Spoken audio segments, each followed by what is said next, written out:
Dans le cadre des programmes de recherche du Pôle Gard, à côté des travaux qui ont été menés sur l'efficacité énergétique de l'ouvrage architectural et de ses équipements techniques, nous nous sommes aussi intéressés au rôle que joue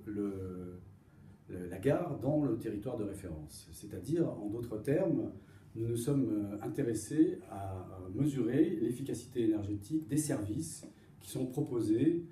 dans et autour de la gare.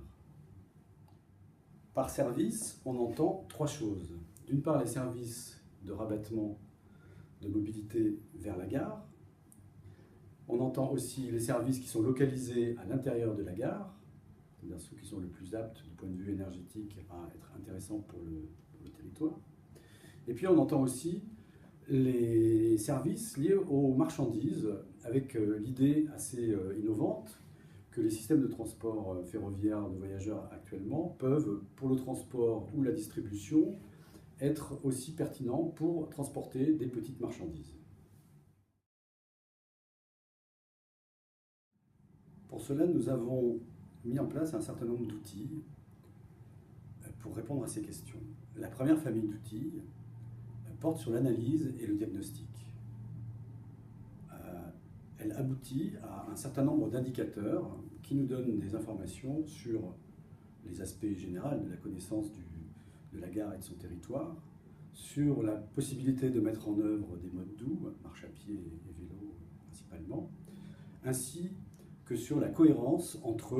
l'urbanisme et le transport au niveau de ce pôle gare. La deuxième famille d'outils que nous proposons dans Efficacity avec nos partenaires dans le CEREMA concerne les propositions que nous pouvons adresser aux différents projets de pôles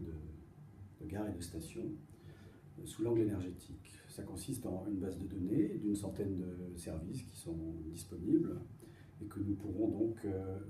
préciser en fonction des projets et en fonction de l'optimisation énergétique qui est souhaitée. Cette organisation et ce projet sera ensuite validé par un dernier outil qui concerne le profil énergétique de la gare et de son environnement et qui permet d'avoir une vision globale de l'optimisation qui sera faite sur le territoire. Enfin, dernier point qui concerne les marchandises, qui est un petit peu différent puisque c'est dans le cadre d'une recherche-action que nous avons commencé à mener une opération sur le tram fret,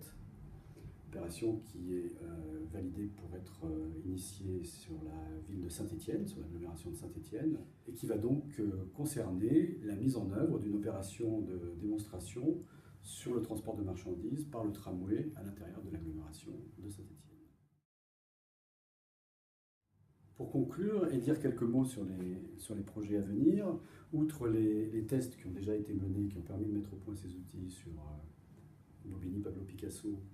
et Poissy en région parisienne, nous avons des partenariats très forts avec la SNCF sur la région Île-de-France, ainsi qu'avec Europolia en région toulousaine.